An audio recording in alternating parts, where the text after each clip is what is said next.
need funding to help us with this. So our PTA will be talking to you about a lot of fundraising efforts that we have, and one in particular that will be coming up that will really, really help us a great deal in moving forward with this technology plan. So I'm not going to talk too much longer. First, I'm going to hand it over to our wonderful technology resource teacher. This is Josh Tom, and he really is behind a lot of this, so I'd like to welcome him. Thanks. Thank you. The only reason we're really using the mics and things is because we're trying to record it for people that can't be here, because we are very excited about it. We also want people to be invested in this process with us. And the more people know, the more we're hoping that they're going to be invested in it. Just a couple of things. Who all are you going to meet tonight? I know it's a small crowd. You got me. I'm just going to talk to you about what the plan is. My role at the school is the technology resource teacher.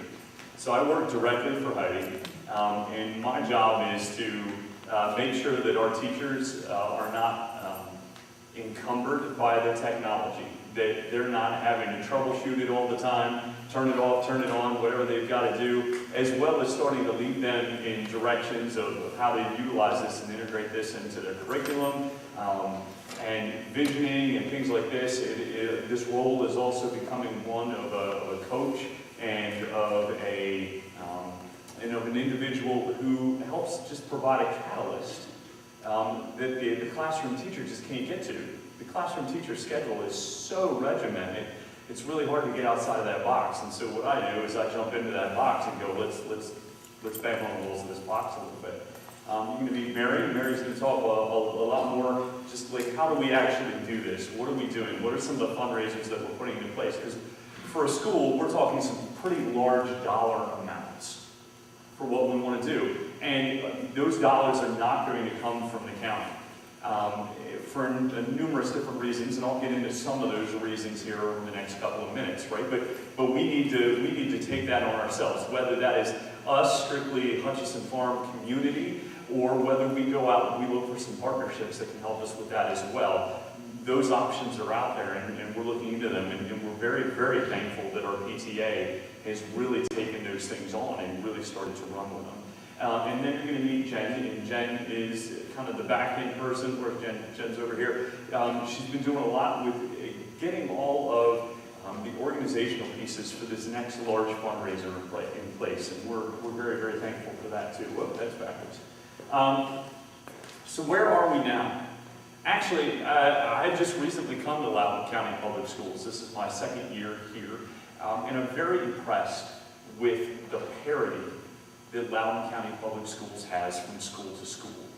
The county funds the number of computers that they have very, very well. Every elementary school in Loudoun County, no matter where you are, for instance, has a computer lab with 30 PCs in it, and every classroom has 4 PCs in it. At the upper grade levels, in 4th and 5th grade, that's 2 laptops and 2 desktops, but every classroom has that. And the county is starting to change to a model that is going to be 1 computer for every 3.6 students. And so for us here at Hutchinson Farm, I think that adds maybe 10 computers, if that kind of gives you some sort of indication. Our sister counties don't necessarily fund their technology in that way. They provide a computer lab for a school, and anything above and beyond that, computers in the classroom, anything like that, has to come from the school's budget or from PTA-funded requests. And so we're very, very fortunate in that. But as we talk about that, this parity that we have is not keeping up with what our needs are. And I'm going to kind of jump into that. I've kind of broken things down. It's not a very good slide with red, sorry about that. We really need 3 things. And as I don't know if any of you remember, it's like 2004, the Super Bowl commercial, and it's got a bunch of cowboys, but they're actually herding cats. Do you guys, anybody remember that? It's one of my favorite commercials. I was going to show it to you tonight, and then they told me I really only had a half hour to talk to you, so I cut that out of there. It's really funny. I watch it over and over again and chuckle, but that's really what we try and do with technology. When we try and plan, it's like we're trying to herd cats, because we're looking in one direction, and all of a sudden, 3 years later, that thing is antiquated, dead, and gone, and it's been surpassed by something else. So how do we stay nimble in that? Well, we have to work on it in three different parts. We definitely need equipment. I mean, there's no way to get around the hardware constraints that we need. We need equipment.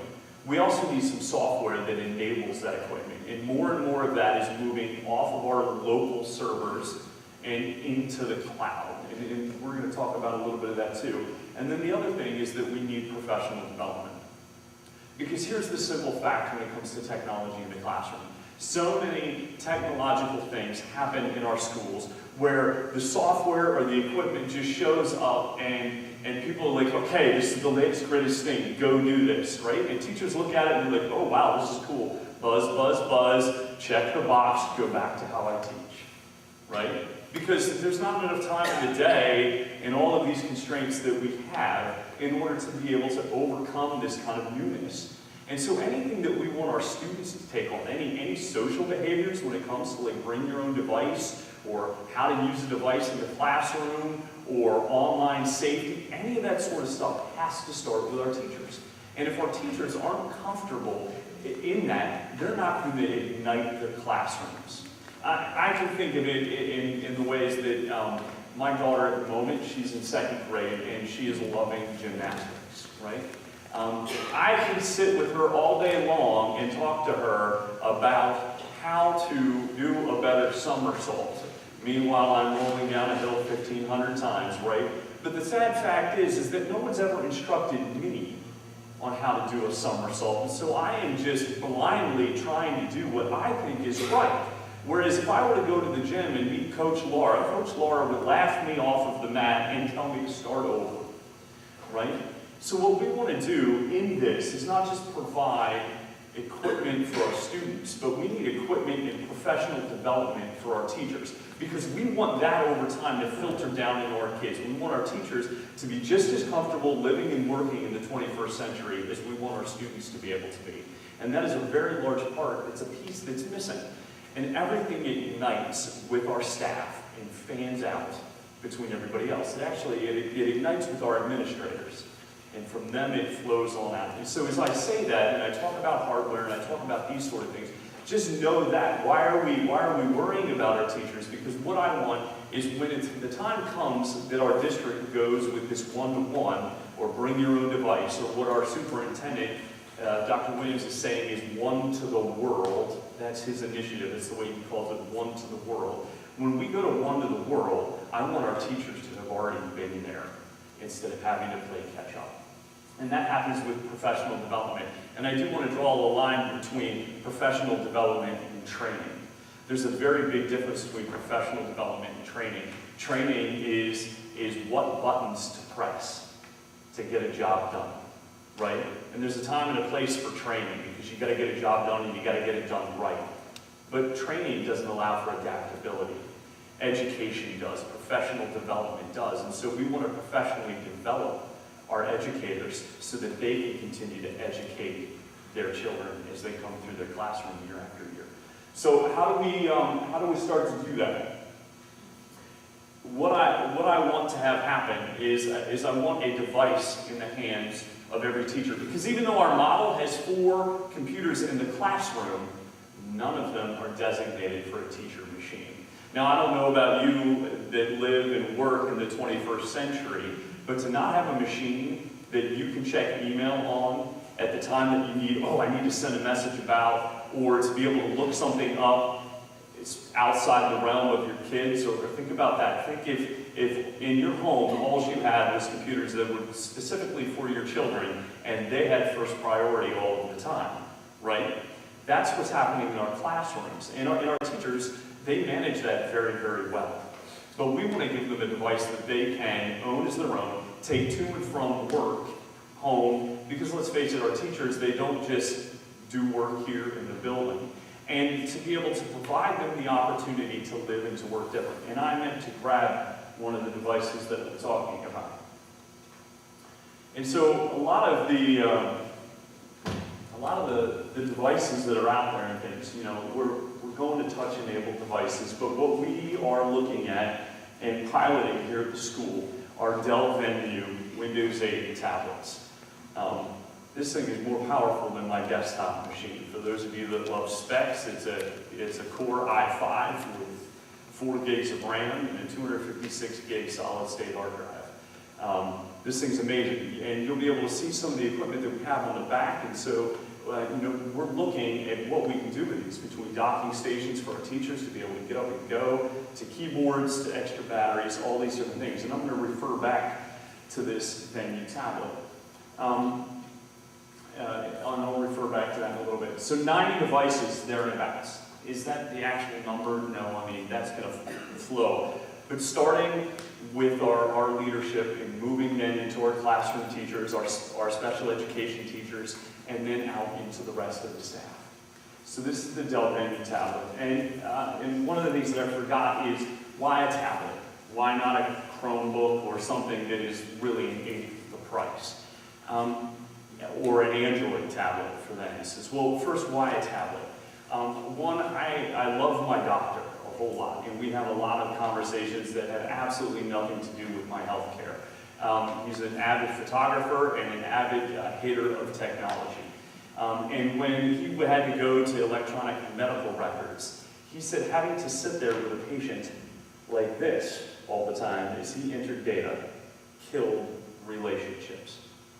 And when he went back and he finally got to a tablet that could sit in his lap, just like it used to be with a book, those relationships came back. And the same thing is true if you really think about it, sitting in conversation with your family, or our teachers with our students, or even in a meeting. If you're in a meeting with a bunch of people with laptops that are up, there is actually a physical barrier between you and them. Bringing that down onto the table makes a huge psychological difference. And we need that connection with each other, and we need that connection with our children. Why a Windows-based laptop? We'll get to that, but basically the short answer to that is that Loudoun County is a Windows environment. And for us to play nice with just about everything else that the county gives us, Windows is the way to go, but gives us a little bit more of a cost. Man, I can't get that button correctly to save my life. So what do we want to do for goal 2? What are we looking at? In our younger grade levels, we want to get them playing and starting to use some of these things to do work, to get things done, to create, to explore. And for them, for any of you that would love to come and see something that is really frustrating, come the first day of computer lab for kindergartners. Right? It takes us approximately 25 minutes to log in, and then time's up. Right? The keyboard for most of our students is something that is so abnormal. And after that first week, I have smudges all across my LCD screens because everybody is trying to touch them and nothing happens.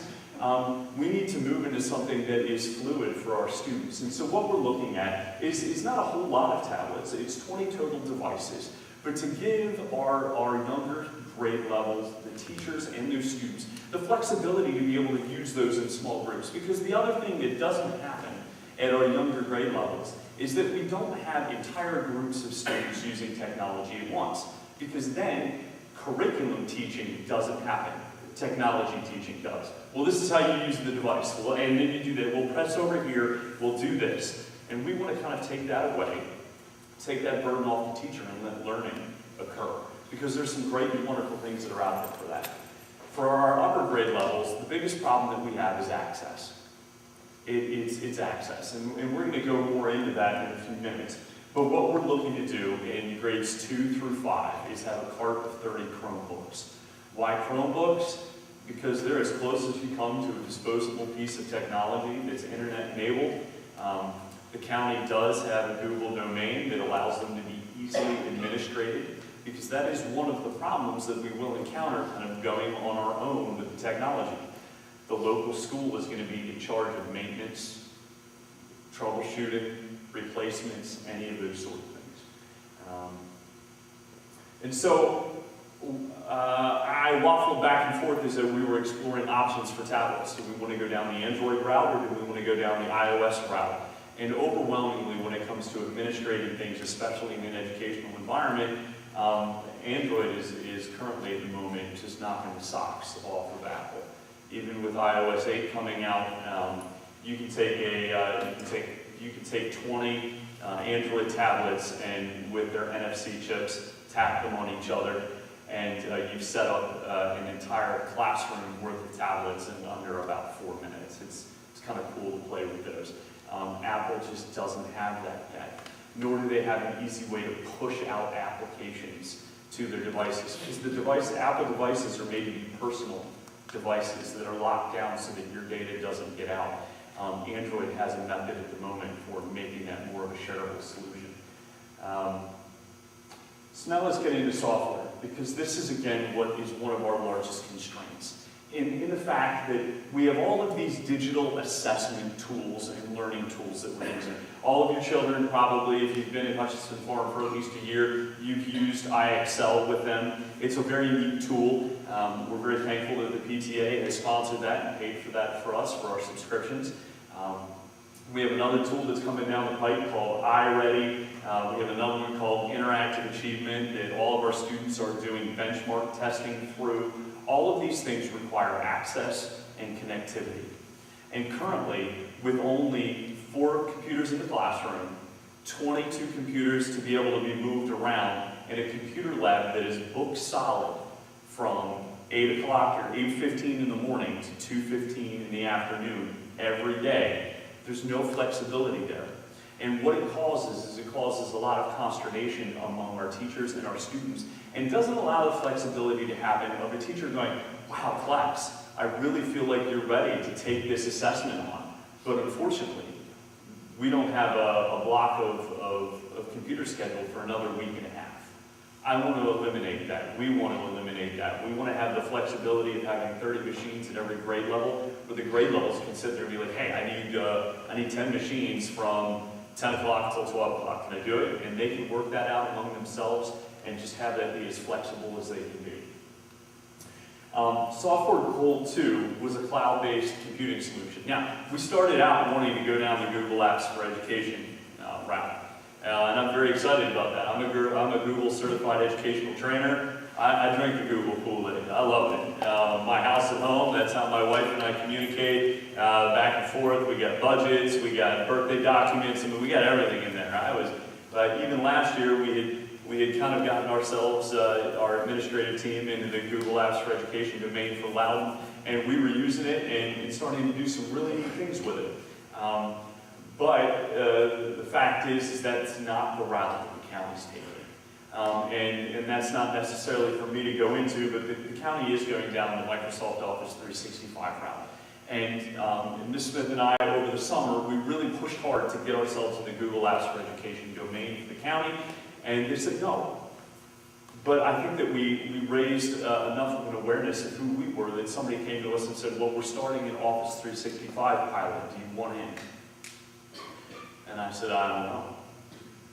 And then after a week's worth of research and calling and talking to a lot of people, I said, you know what, let's do it, let's give it a go. And it's been a pretty good thing. I equate Google and Microsoft when it comes to their cloud computing solutions like Chick-fil-A and clouds. Google is your Chick-fil-A. They do a couple of things really good, really fast, and they make it really easy to access. You know, I was a cross-country coach for 10 years. I could take 40 cross-country runners into Chick-fil-A and be out of there in 20 minutes. If I were to try that in McDonald's, I would have been there an hour and a half, right? The menu is so small and focused, and the people know what they're doing, they get it done. Microsoft, on the other hand, is clouds. You can infinitely get your menu the way that you want it, but you could sit and wait 2 hours for your dish to come out, but it's exactly what you want. It's not as easy to use for teachers to start out with, but that's my problem as the guy who's going to be giving professional development to our teachers. So we need a cloud-based computing solution. Along with that is we need our teachers to have access to that cloud. So where are we with that? Why do we want that? We are, as an educational community, moving into a time and a place where our teachers meet almost twice a week in collaborative units, but they only have about a half hour of time in order to be able to coordinate among one another all the different resources that we have in our school for a grade level, what they're doing, for our veteran teachers to help mentor our new teachers, and for everybody to kind of get on the same page. And so some of these collaborative tools where they can creatively create documents, share them back and forth, where we don't have to have a folder that has 15 revisions of the same document in it, and no one knows which revision is actually the current one. That's a godsend already to us. So these sort of things. We also have network drives that are here in the county. And wherever you go inside of the building, we're on an Active Directory domain, there is your stuff. It's amazing. It's like magic. But should you go outside of the building, you've got nothing. You've got nothing. And for very good reason. We want your students' data locked down, right? Not only is it a federal mandate, but it's also, you know what, it's a privacy issue. And so we've just taken that stuff or opening that network up. I mean, even today, to get a VPN for most of our teachers is very, very difficult to do. And so we needed a way around that with something that is managed, something that is locked down, but something that's flexible. And this starts to get us that, and it replaces our network drives. And it starts to replace our email attachments, because again, documents change and evolve over time. And we don't want to go searching for which one is the latest and the greatest. It is a big waste of time that we find ourselves doing in our organizational life. So this is a way around that. We're also trying to automate a lot of our paper processes. We still do a lot of stuff on paper. So what do we do to get around that? How do we do that? SharePoint backends are helping us with that already, getting workflows set up in that, digital signings of documents and all that sort of stuff. But the important thing that we want is we want our teachers, so that they can model this for our students, to have access to the data they need wherever they are on any device that they're working on. Now, that's not as fluid as it is in Google with Microsoft. Android and Microsoft do not play well together for very good reasons. But for the most part, wherever our teachers go, they can get to their data, which has already been very neat for a lot of them working with Office 365. In our grades K through 5, what do we want? So many of our students use technology, but they don't necessarily use it with a sort of focus that we would want. So as we model things for our teachers, what are we looking at? We're also trying to model these 4 core things: searching, sorting, creating, and communicating. If you think about anything that you do in your workplace, it boils down to that. Can I find what I want? Is this valid? How do I use it? And then how do I communicate that back? And how do I create something meaningful with that? That's what we want our students to be able to do. And so in the educational world, we talk about scaffolding of a learner, which means we build a support system around them, but they've got to climb up it. Right? It's there to catch them if they fall backwards. But what we do is we need to have technology that allows them to scaffold up as well. And a lot of our connected software and our cloud computing stuff that allows us to be in a walled garden and allows the kids to explore, create, and communicate, and search all these things out, but allows us to be able to have some control over them. Goal 3 is to have a handheld grade book. So many of our teachers at the moment, Clarity is a wonderful tool for access, for grading, for doing some amazing assessments. But our teachers, every day, they walk around the classrooms, they do formative assessments. They just look at a group of students and like, okay, wow, that's that kind of work. Okay, that's that kind of work, right? Then they do summative assessments, right? Okay, show me what you know. Whether it's a written assessment, or it's, or it's verbal, or it's a paper, or a project. Summative assessments are the things that really go into our grade book. But all of that happens, and 9 times out of 10, the teacher copies that down into a paper grade book. And then at the end of the day, or the end of the week, they have 30 to 40 some odd grades that they have to sit down and then transfer into an electronic grade book. We want to skip that step. We want our teachers, again, to have their electronic grade book right in their lap. They can sit down on the floor as a child is reading to them and be able to put in a score for an assessment. Not only does that make that assessment even more valid, it allows us to do more of them, which makes, over time, our data points even more valid. Right now, we don't have the ability to do that, and we really want that.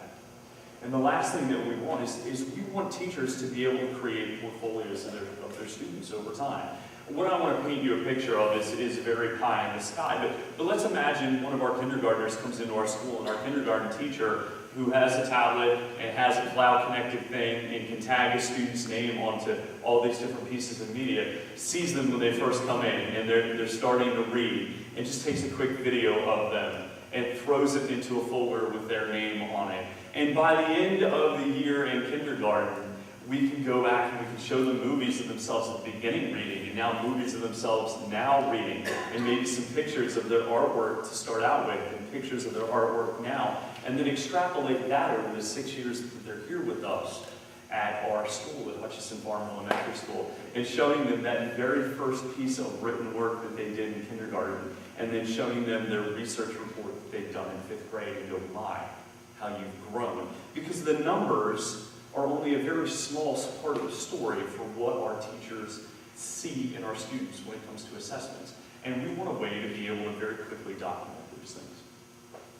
Okay, so let's talk some nitty-gritty for the moment and how to get there. And it's small, and these sort of things we're going to get posted up onto the PTA website a little bit. Numbers are rough to within the hundreds, and as all of you know, prices for everything fluctuate on a day-to-day basis. So what did we want year one? Year one was last year. We started talking about this last year and batting this around. I think it was May when I brought this initially to the PTA, and they said, oh, let's give this a go. And they gifted us, the school, with some seed money to get this going. So what have we done? We've purchased 5 Chromebooks, and we've put them into circulation throughout the school already. And already they're providing some flexibility that we never would have had. We bought one Google Nexus tablet. We had money to buy an iPad Air, but as I started doing even more and more research, we're still holding that money in escrow at the moment, probably just to purchase another Android tablet. We purchased 5 Windows laptops. We're purchasing them from Dell through the county, and they've got a warranty that is close to, you run it over, we'll replace it. It's not that good, but it's good. That is one of our concerns because we are going it alone. We pay more for this device than you would going to Dell on your own, but the type of service and support that comes with it is very, very important to us. Initially last year, we had started into the Google Apps for Education domain, and we had started with our admin team and our leadership team. Our leadership team consists of the kind of what most people would think of as a department chair for each grade level or for each organizational unit that we have. And we got them into that and we started using that and playing around, but we didn't get very far with it. So where do we want to go here this year? And it's a pretty big number. The hope would be to be able to get 2 carts of Chromebooks into our school building and get them in as soon as possible. If we were able to get them in by the middle or by the beginning of the new year, it would revolutionize the way that the second half of our school year operates. Between all of the online benchmark assessments that we have to do and potentially using these things for SOLs, we're waiting on Virginia to tell us whether we can do that or not. That can totally change the way that we work. Also looking to try and get 5 tablets in each one of our lower grade levels in kindergarten and in 1st grade. Like to purchase 7 additional Dell Venue tablets to go out to the rest of our leadership team. Again, kind of those department heads. Get ourselves thoroughly entrenched with Office 365. We've got pockets of people using amazing things already with that. And that's on me when it comes down to staff development. How do I start to shift and move that, especially our office staff, who is still working on Windows XP-based machines, who have Internet Explorer 8.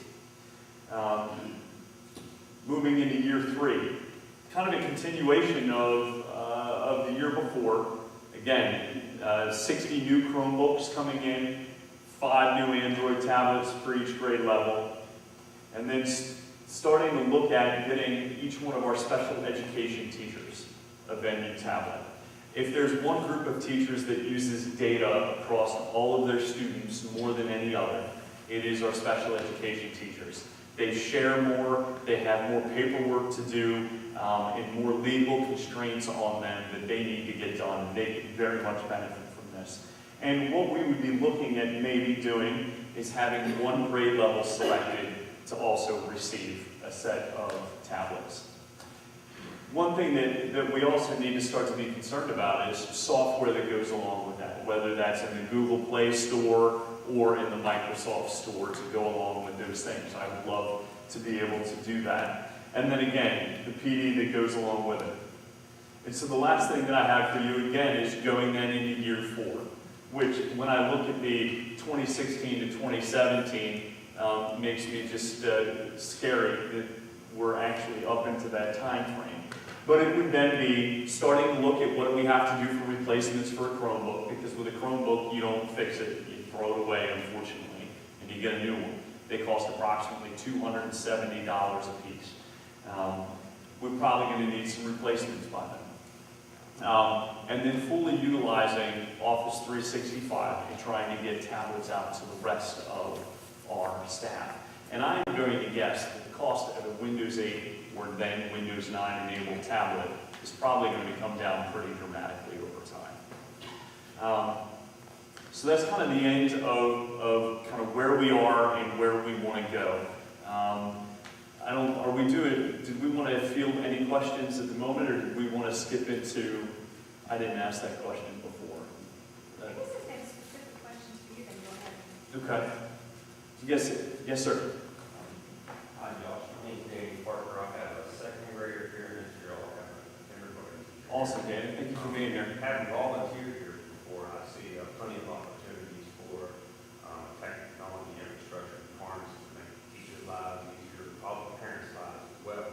But I was wondering, in your studies here, if you've seen any best practices out there in the nation that kind of similar infrastructure and said these are the end results that were yielded as a result of such an investment?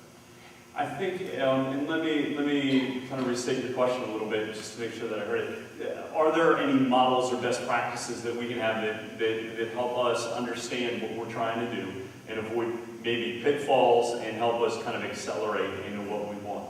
There are a couple that are out there. There is not much close to home. There's some states out in the Midwest that are doing some pretty neat stuff with tablets for their teachers. Fairfax County has, all of their teachers have laptops. One of our parents is the equivalent of me in a Fairfax County public school, and so it's neat to kind of hear the differences for what that is and how that affects us. I think that the short answer is that I don't know of any concrete example quite yet that we want to grasp onto and say, that's our model. And maybe, we're still looking into what that means. When it comes to the county, we're the first school that I know of that's trying to go down this route of having tablets, Windows-based tablets for the teachers. Thank you. Did that, and any more clarification from you? No, regardless of where the money comes from, as to how we fund this infrastructure, at the end of the day, what's the end result? I think I could see some, but, a higher communication level with parents, lessons being generated around the school, the ability for teachers to interact with parents electronically, things like that, or, what's the end result? For us here in the school, it can boil down to one word, and that's just flexibility. Right now, we are so limited in being able to adapt quickly and on the fly to the needs that we have, that what it creates is it creates a rigidity that doesn't allow kind of instruction to happen, and there's sometimes spontaneous human moments, and we want that back.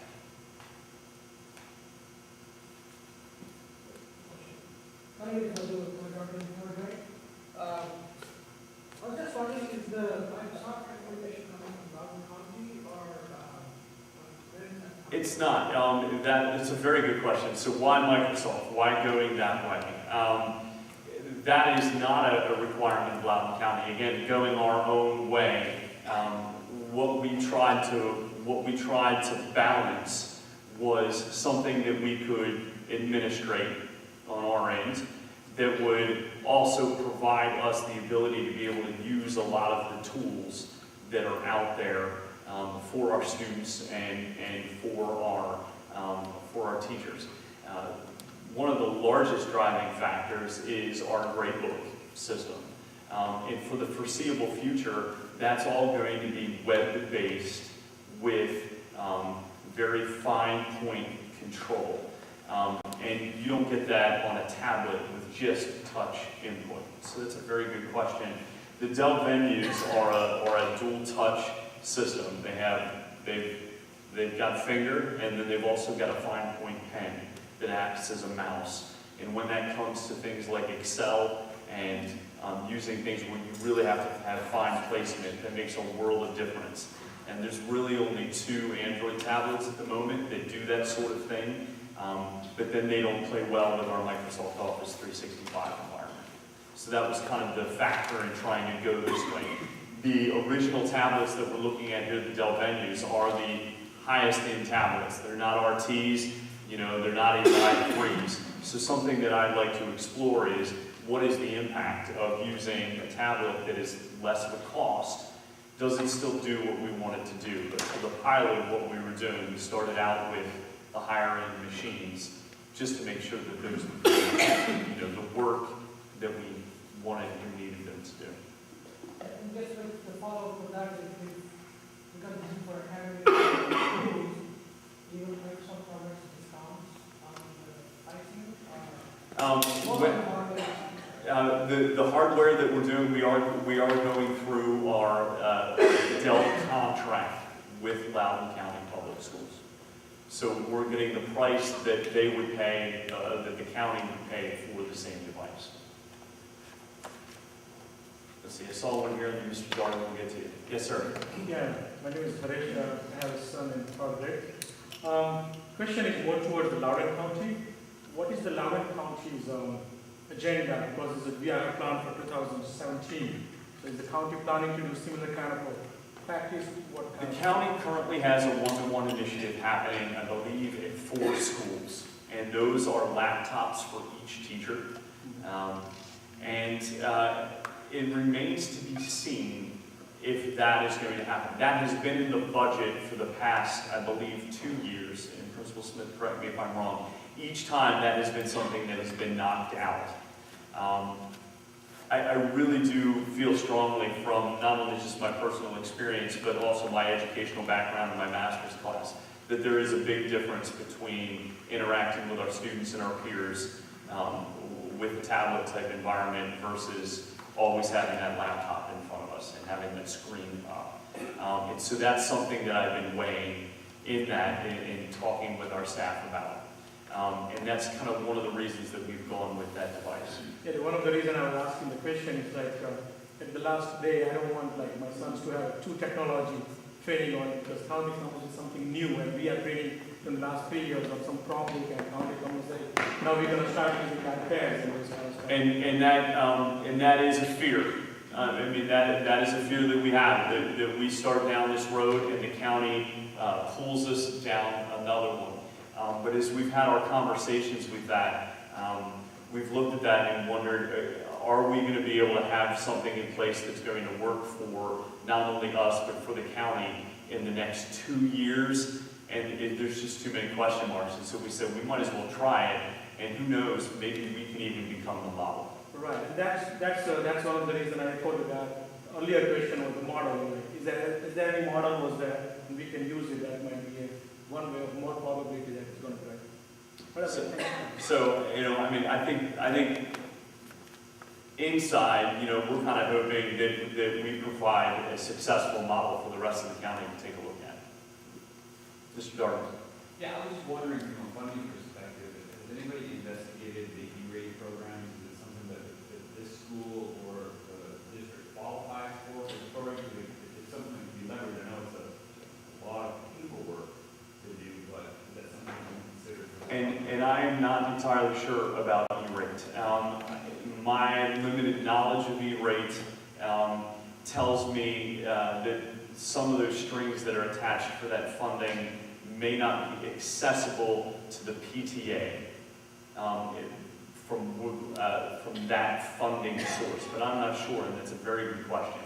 Talking about questions, in the back, there's a bunch of 3x5 cards. As we take a break, I'd love for you to go get a 3x5 card, anything you have, questions, comments, write them on there. What we're going to do is compile them all into a list, start to look for continuity between them and trends, things like that, and try and get some of those answers out to our community as well. So, thank you. Yes, sir. Say once again for me. No, I haven't looked down that route. No, that is a good question. When I initially approached Dell about it, the only option that they gave us was purchasing. I think that's because that is the contract type that Loudoun County uses. Loudoun doesn't lease, to my knowledge, any of its hardware. I saw you mentioned about professional actors. I have a second grade. Thank you, Javier. You mentioned professional development. I think that's the key part of this. It's not only about nice tools and notebooks. You want to follow that as well? Or? Yeah, most definitely. I mean, that is my primary position within the school, is to make sure that the tools are not just used for what a computing device has always been used for, but that we actually utilize the full capability of the tool and continue to invest ourselves in exploring what else it can do. I think the idea here is also to go out and sell it. We've got a proposal here to us, sell it to people and bring more people to us, their funding. I think it's important as the gentleman here said, to understand the end result, so we know exactly what we're going to get by investing in this. Definitely. Definitely. And that's why we hope to continue to paint a vision for people and to try and help reconcile the vision that we as teachers have within the building with that as, what our community sees our role from outside the building as well. Yes, ma'am. Are these year-by-year plans set in stone? No. I just noticed that second and third grade don't really get anything until next year. Correct. So I was wondering the reason behind giving 30 to one grade level versus 15 to each one. It's a very good question. Our 4th and 5th grade students take an overabundance of these online assessments and use our online tools very, very differently than our lower grade levels.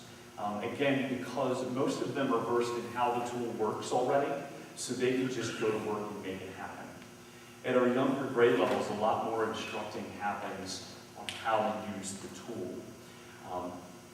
Once we start to get top-heavy with our 4th and our 5th graders, and we allow that flexibility to happen, the current laptop carts that we have, which are mainly utilized in the 4th and the 5th grades, will then start to become available to a greater degree to those 2nd and 3rd grade students. That's a really good question, thank you. Any others? Question, I noticed that you were mentioning the 365, and I'm not very familiar with that, but just how it's going to work nicely with the Android devices, and you said there might be some problems with that, because they do not work nicely together. So I'm seeing a lot of, the Chromebooks, but they're also doing this pilot as a separate, it seems like there's two different things, like we want to get the Chromebooks in the classroom, get them into the kids, but we also need to have something for the teachers right away using 365. Is that what I kind of see? I came a little late. I would agree that is a good assessment of or recap of kind of what I've been saying. And there is that disparity between Chrome-based, Google-based devices for our students and Microsoft devices for our teachers. And again, the main reason for that disparity is the price of a Chromebook and how easy it is for us internally in the building to administrate that Chromebook. It allows us to very flexibly set things up. HP has their product that's coming out, which is a Windows-based PC with a price point of about $230. Windows 8 full version of Windows 8.1. That can change things, but again, that's a full Windows-based machine that's way more complicated than what we need, which is basically just a terminal for our students to the internet. I just support, I'm not a parent that works at Fairfax County, but that's his job as well.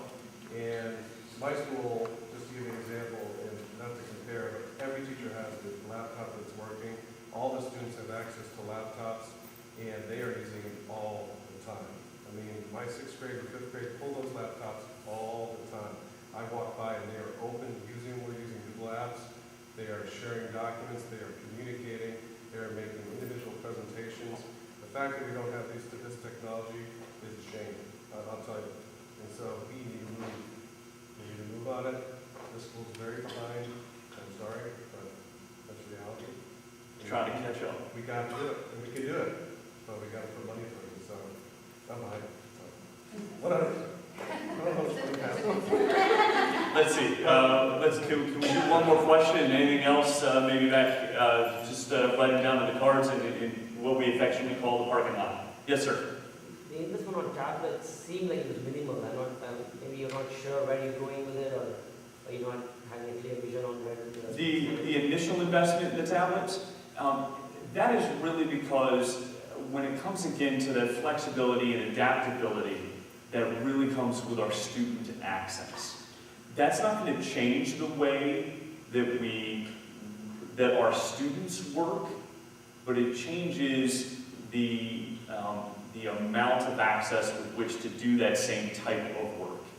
The tablets for our teachers, we hope, are going to change the way that they work. And that's something that I don't know that if we were to get them, if every single teacher were to have a tablet by next year, I don't know that we are socially and organizationally ready for that yet. And I think it's better for us to start out with our focus towards getting access for our students and getting that fluid, and then continuing to creep that up for our teachers over time. I'm also hedging our bets a little bit that the technology is going to drop in price for what we want it to be able to do, and I'm hoping that maybe the county needs us rather than going on a different path. So anyway, I'm gonna call that for this evening, because we do have some other things that we do want you to get. I know these chairs are not comfortable for the rear hindquarters, so let's get up and move around for what, Jen, Mary, like 5? Okay, that sounds great. There's water fountains out that way. Bathrooms are down the hall on the right-hand side. Thank you all very much for listening to us this evening, and we'll see you again in 5 minutes. The technology's over there, and the kids are in the back if you want to grab them, and just make sure you sign out, and you can follow along while we do the presentation. Awesome, thank you. All right, well, they're figuring out their technology. Is this really loud? This is weird. Okay, my name is Mary Franks, and I'm on the PTA board, and I'm also the kickoff chairman. So we are now at the kickoff part of our fundraiser. And this is how we're going to be funding all of this great technology that Josh just told us about. And I know we're running late. I'm going to try to go through this quickly. If you have to leave early, be sure to check online. We're recording it. That's why we're on lights. So you can go on the PTA, not on the PTA, on the school website. Josh will have it up by the end of the week. So anybody, if your friends and neighbors didn't get a chance to come tonight, let them know. So, while this may all be new to you, PTA has been working on this for quite some time now. Josh gave his proposals to us last year. We went over them and decided that we can't just keep waiting on the county to give us the money. So we have agreed to help fund this. So we have used a company that's kind of helping us through this, and it's going to be a 2-part campaign. The first campaign is focused completely on bringing in money to buy the computers and the tablets that Josh told us about. And just to kind of get a little excitement that we're happy about, we've had, I think 6 of us just started our fundraising pages less than 2 weeks ago. We've raised over $1,600. So, yay! So we figured just what that can do once everybody gets their hands and gets started on this. So what I'm going to do is every family is going to get a fundraising packet like this. And this will just walk you through everything you'll need to know. And I'm just going to kind of quickly go through it today because I'm pretty sure everybody here is good at reading, and I think we can kind of forego all of that. The biggest part that I want to focus on is I made up a page. This is our fundraiser in a nutshell. Okay, these are our biggest things. The two parts of this, so what we're trying to do is raise this $30,000. So what we're going to do, it's kind of like if you've had children that have participated in swim-a-thons, walk-a-thons.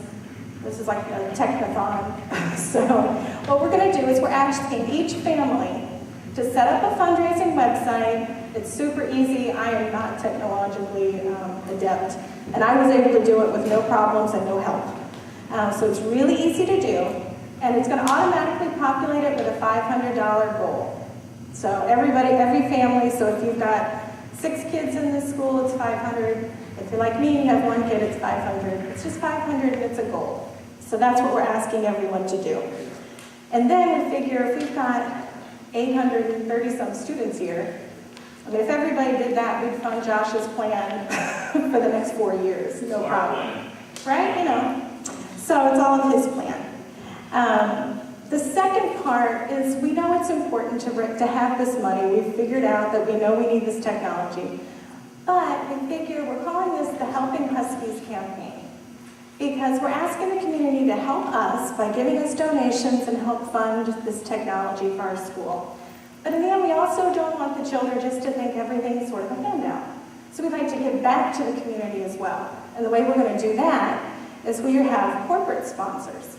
And corporate sponsors are going to come in and they're going to help and they're going to pay for a food packathon. So November 15th, it's a Saturday, and it'll be held here, and we're going to have a huge food packing event. And it's all going to go to our local Dulles South food pantry. So it's right around the corner from us. And we have already pledged we will pack 10,000 meals. And we're hoping for 30,000. And we figure this is a way that kids can know that you have to give back. And I think teaching kids at this age some philanthropy is a good thing. And I think it's something that will keep them, serve them well throughout their life. So I think it's just part of their continuing education. So I'm super excited about that because that's really fun. So I'm the kickoff person and I'm the day of the event person. So we want the whole place packed. And I think it's going to be like so much fun. So then you may be saying, well, what is it that I have to do? We want to make this fun. These are for kids. So what we're going to do is if everybody sets up their fundraising page. So if everyone can do this you'll get your packet either tonight or tomorrow. By next Thursday or so, next Friday, we're going to do a drawing. So all of your children, if you have set up your fundraising page, will be entered into a drawing. And they will have a chance to win prizes. And we have lined up so many prizes, and we have prizes, and it's not going to be about who's raised the most money. This is about participating, being part of the school, when they see these computers showing up in their classroom, and they can say, I helped buy those. I went and did things. So it's not about whose parents can write the biggest check and all. That's not what we're looking for. We just want everybody to give it a try. So the very first thing we're asking is by the end of next week, if everybody could get their fundraising page set up. And Jen, do you want to go over Tarek's page? So Jen has already done a great job with her son's page. And you'll see that there's lots of things you can personalize. You can put pictures on it. And I think Jen's even got a video on hers. So they're lots of fun. And from these web pages, you'll be able to see you can send emails directly out to Grandma, Grandpa, and whomever. There's a page in your packet. You'll say, have you thought of these people? So there are lots of different people you may not think of. And our company kind of tells us, don't judge who's going to give you money and who's not. So they just ask you to send out emails and ask.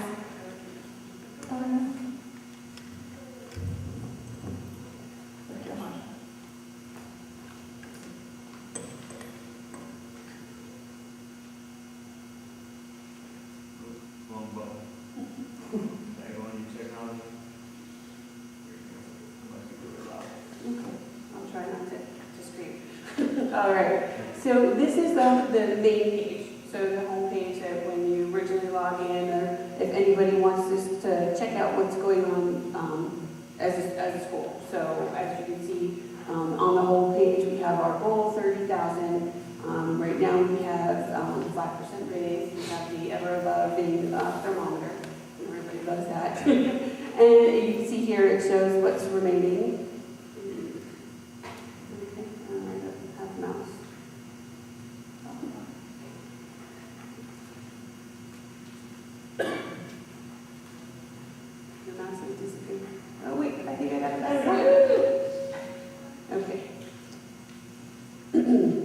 And then here's some information, just general information about why we're doing this. Again, if this is the first page, anybody's checking out, Googling, where your family goes to, again, while you guys are getting set up. It's also a good place maybe for you guys to reference if you need some extra verbiage when you're sending out emails and things like that. Down here is the leaderboard. I think we only have 7 people so far signed up, so everybody's on the leaderboard at the moment. So I'm going to go ahead. This is my son's page, and we've been messing around with it probably for a good week or so now. And so since I kind of got just about everything that you can up, that's why we're going to use that as an example. So as you can see right here, you have, right now you're looking at a picture slide. You can put, I believe it's up to 5 pictures, or there's a mouse right there. I chose, a couple of different things that just seemed would be interesting, just not about technology, just about our family. A picture of his brother. He's obviously a big Saints fan. That's one of the Saints players that he met. So these are things that are kind of more dear to his heart, and since this is his fundraiser. This was the big one, though, that I thought was good. In our household, that's my niece, and that's his little brother, and they're all using their tablets as they're playing on the floor. And then, of course, I figured Husky gear, gotta throw in a good Husky gear picture. So this is the page that your families are going to see when you send it out. So they can't really make any changes, but they can donate, which is obviously the most important thing. But before they donate, you have an opportunity to, again, tell them why they're donating. So mine's rather long because I speak a lot. But whatever works for your families and friends, this is completely up to you. What your welcome letter information you want to your friends and family, and what's going to work for them to get them, excited about contributing to this cause, for your sons and daughters. And then there's another part where you can send updates. So his grandparents over in Saudi Arabia, they were the first to donate. They also donated a very large amount. So I felt first I just wanted to see what an update looked like.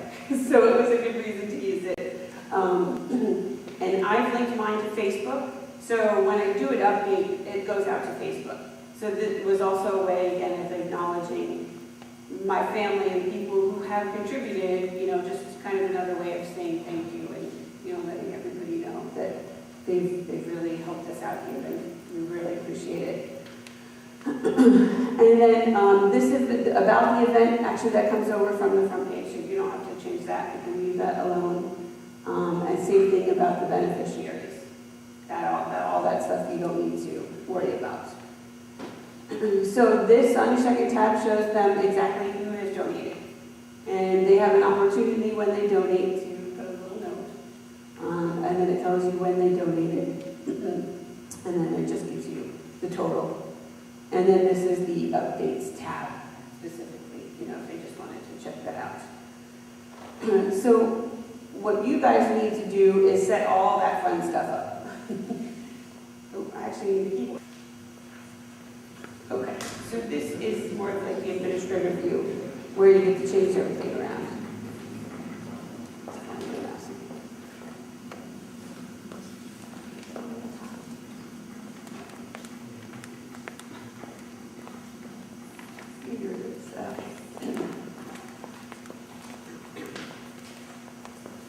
So we post the slideshow, so this is where you upload the different pictures. And again, you don't have to put that many, you can put one picture, you can put 2 pictures. However many that you want, you just click on it. And for me, I would hit change. And then I could browse into my pictures, wherever you have them saved, and open it, and you enter, just almost attaching like normal, like attaching a file when you're sending it to somebody. Caption goes here. And then when you have it all ready, it looks right, you click Save Photo, and you can move on to all the rest of them. Now, if you've done a video, you can't have them both active at the same time. So, if you have them both already loaded, you can switch them around every once in a while. I did note, so for you guys, YouTube and VMO, your video needs to be put there and then linked up in order for it to actually get to saved on here.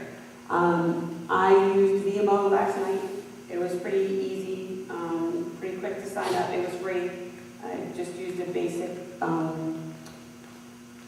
basic form to sign up, and I didn't have to pay anything. And then it loaded the video, and then it gave this link, and I was able to link it there. I know a lot of people use YouTube also for personal videos, so I believe it will work the same way. So all you have to do is when you've got that all set up and you want to switch over to your video, you click finish and return.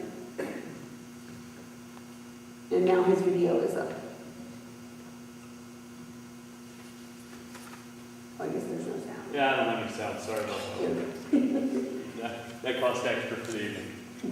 So he's just basically saying thank you everyone for your donations. I'm really excited to see and start using my tablets in school. So as Mary had told you guys before, when you log in, all the goals will be set to 500.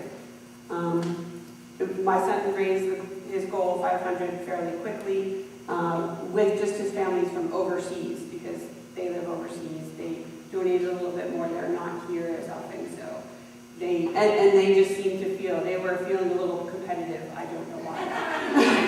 They felt like they had to reach the goal. So we appreciated it. That was great. Are they adopting? But I wanted the rest of the family to feel like they were contributing as well. So I picked 1,000. I might, lower that down just to see, when the rest of the family kind of catches on and starts donating. So it is actually changeable. So if you do find that you're in a position where you have reached the 500, and we still have quite a few weeks left to raise money, you might want to consider raising the goal up again, just so that your family members, maybe contribute as much as they can, or your friends as they can, because we still have a pretty big goal to meet, and we don't know how many people are going to participate. So, and then this is basically where you get to edit everything that we talked about before. So this is where you get to edit your welcome letter. That's pretty much all you need to edit on here. Like I said, all these things are already done for you at the bottom. You don't have to touch them.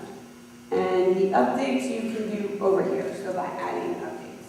And of course, if this got old or I got too many updates, I would just delete it. When you're in administrative mode, you can also see you can track your visitors. So again, I just think because we've only had a few pages set up, our pages have all gone on my head. I think also because I decided to use Facebook, and I also used our Google Plus. That really drove a lot of people to even just the website. Not a lot of donors, at least not yet anyway, but I was messing around, and so I think that's why he has so many hits. And the same thing, your donor page pretty much looks the same here. Just here it actually tells you the amounts when you're in administrative mode and how they get done, because we do take offline donations. Mary will explain that in her presentation. And then I don't know why we need to, but we need to, you can break the list. So spread the word. Here, so these are all the methods that you can spread the word. Like I said, I chose Facebook and Google, mostly because I don't tweet, and not a big fan of LinkedIn. And then here is the other important part is send emails, which I don't know, like you guys mostly, I don't really know a lot of people who even do snail mail anymore, so email will definitely be my primary communication with everybody. And it's really nice, you can choose any of these, whatever you have an account with, to email from. And then again, I believe here, if you don't have any of these services, you could, just copy and paste this link into whatever, mail system that you use. Sign action, but it just basically gives you a quick template, and then you again fill in believe the subject's already there for you, so you don't have to worry about that. One thing I noted yesterday when I was sending out my email, we say that you should send out 30 emails. I would suggest that maybe you group them.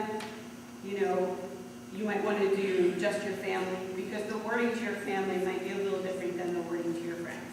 And they might be, and depending on what friends you're talking to, if I'm talking to my husband's friends, I might use a little bit different type of language, and it would probably be a little briefer and not too much detail, and just be like, click here and give some money because Lisa needs it, something like that. But whatever's going to work. So, you may not want to just pick the 30 people or everybody, however many they are, and send them one email. I would consider breaking them down and sending them the information that's really going to work best and going to maybe draw them in to give some money. Other than that, I think that covers the website, and I think it seems pretty easy for everybody to set up. Basically, everything is pretty blank when you set up, so you just load all the things there, and it's ready to go. Any particular questions? Just what about the company? Do you think it's percentage that you're taking, or where does it cut? The fund, the easy, the website. Oh, we just played a flat fee. The one question that came up this afternoon is if you have more than one child, and you might think, well, how am I supposed to put them both in? And I want to divide up the donations for each of the children. And it's going to be for a family. We're going to try to do stuff on the back end to make sure everybody's children are included in all of the drawings. And one of the solutions we came up with today was actually when you're filling in your information on your fundraising page. So if you have Bob and Sally, so you could put Bob and Sally as the first name and the second name, your last name. Anybody who came to your site most likely is going to get it through your link that you've sent them, and it's going to take them right there anyways. But otherwise, if they came on, as long as your last name is in there, it'll come up, and then they'll just click, yep, that's who I want to give the money to.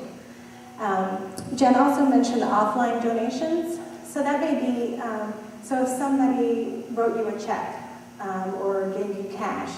My daughter did a little lemonade snack stand out at the soccer fields this weekend. So she had a whole bunch of cash. So all you have to do is write a check. You can just write out a check because we prefer not sending money. Just make it out to the PTA and then send it into the school, and then they'll send it into the office for you, and then they'll donate it. But just make sure you say, this is for, Bob Smith, the Helping Huskies fundraiser. And so Jay back here, he's our data entry guy, and Jay will go ahead and enter it, and it'll just show up on your page. So he did that for me today in no time. And we'll also thank Jay. He made the copies of all of these packets for the whole school. His company donated them to us. So all of this paper we didn't have to pay for. Thank you, Jay. So those were the kind of big things. Can you talk about the meal packing? I'm sorry? Can you talk about the meal packing?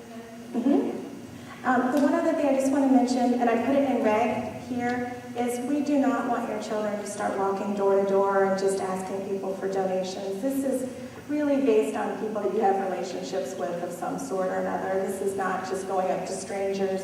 It's not sending out an email blast to everybody in your contact list. We want people that, people are more likely to give to you if they know you, so, don't go crazy with that kind of thing. The other thing they say is they like you to do follow-up phone calls. And basically, sometimes it's just, things get in people's inboxes and you're like, oh yeah, I'm going to come back to that.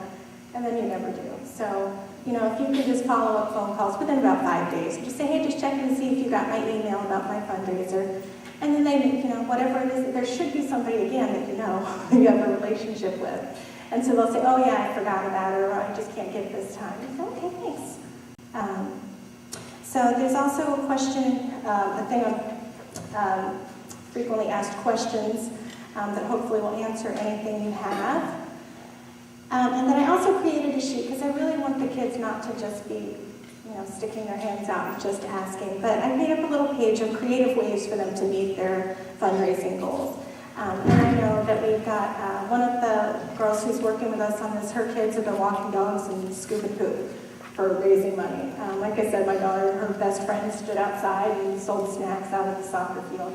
They can be doing things, hold a little yard sale and, lots of different ways. Well, your family doesn't have to have a lot of money. They don't have to be just handing you money. But see if you can do things, do chores, ask to do yard work or something. As Jen said, most people don't do snail mail, but there is an actual snail mail form if you want to mail it out to your friends and neighbors. If you want more copies of this, there would be some in the PTA carousel, or you can print them. The whole packet is available online on the PTA website, so you can check for that.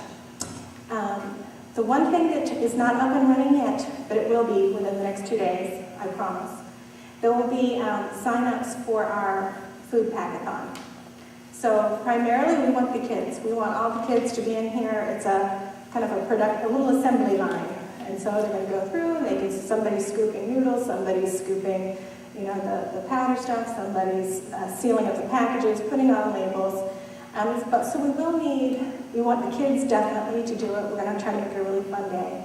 And then we're also going to need some parents to kind of be supervising. I mean, it's an easy enough job and we can have kindergartners doing this, but we need some people to be helping us out with that. So I'm going to have a sign up for that. And it really should be lots and lots of fun. I know a lot of people who've done this through churches and whatnot, and so the kids all have a blast and want to keep doing it. So we're going to kind of put it out, volunteer for it, and then if it turns out we're having 600 people going to show up, then I'll have to kind of revisit and put things in shifts to make sure everybody can be accommodated. And then I also just thought I'd throw out, again, I mentioned we have prizes.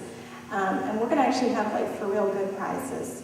I have pretty good authority. We're going to have Redskins tickets that are going to be coming up as prizes, possibly Washington Capitals tickets, Wizards, private wine tastings, not for the kids. The kids will go with Monkey Joe's and laser tag and yogurt places and whatnot. But we're trying to keep everybody sort of excited. And Principal Smith has offered up a couple of incentives, and I'll share one of them. I won't share the big one. There's one really great one if we hit 30,000 that Ms. Smith said she would do. But if we hit our halfway goal of 15,000, she will dress up as our mascot, Paws, for the day. And so she will go about her work day dressed up as a husky, a little furry outfit. They'll never know it's you until the end of the day, right? But we're going to keep some things a surprise, so the kids will be real excited to go and know there's going to be for a prize this week. And the thing that's a little bit different about this fundraiser, aside the amount that we're trying to raise, is we're having teachers be involved.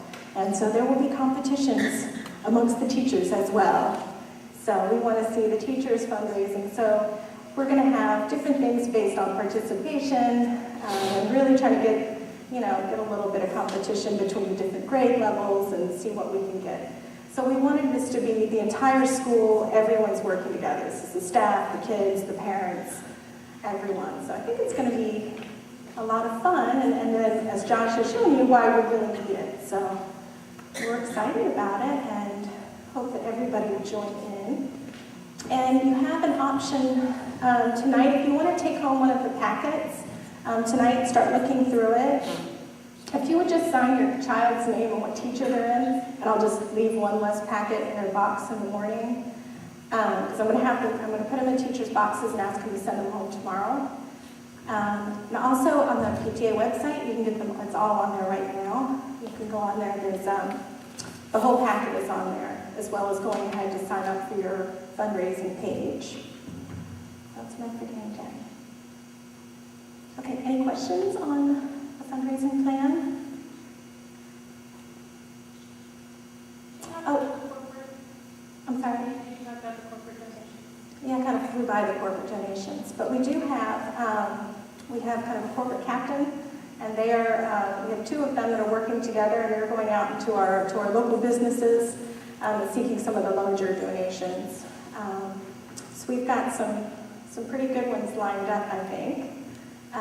And that's going to really fund our food packing event. And then if we, knock that one out of the park and we're falling short on our end, then we kind of manipulate things around. So If try to anybody get. works for a company or knows somebody who works for a company that might be willing to donate, we can give you the contacts for the two corporate captains, because they would love to hear from you. That they would. And we have little things for them that, depending on what level they want to jump in, we kind of have things as, we have a title sponsor, and then we do diamond, gold, silver, I think, or platinum, I don't know. It's like 5 levels depending on what they give with different incentives for the companies, and the deductions are completely tax deductible. So we are a 501c3 corporation, so anything they give, they would get a receipt for, it's completely tax deductible. As it is for your donations as well, so feel free to write out big checks. That's right. Okay, Heidi?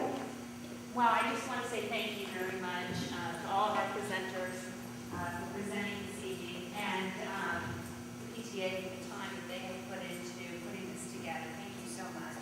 And Josh, the technology plan, and our staff who's worked together to develop this. It's been incredible. We're very excited about it. So what I have to say to everyone who came tonight, thank you so much for coming. I know we didn't have a really big turnout, but what you have to say, what you do when you go back to your neighborhoods and talking to other parents who have children here is going to be so important to us. And if you can really promote this, support us, talk about the importance of this because you have been given the information firsthand, that's going to be so helpful to us. So we hope that you will go back, advocate for this. And if you do have any questions or concerns about it, we're here to answer those questions for you. We may not have all the answers. Like Mr. Tom said, there are some things that, we're hoping that we're going to be the model for this and that others will see us doing a great job with this and working out the kinks, and maybe the county will follow us with some of these, with this initiative. So, but we will try to get the answers if we don't have them for you. And thank you so much for coming this evening. We really, really appreciate it. Okay, drawing. Oh, we have a drawing. Yes, that's a drawing. First public schools. Did anybody not get a raffle ticket that would like to get? Oh yeah, last chance if you didn't get a raffle ticket, did not get a raffle. And also for anybody that after we get up, if you wouldn't mind me helping to stack some chairs, that'd be awesome. Stacks of 10. Yes, sir. So that's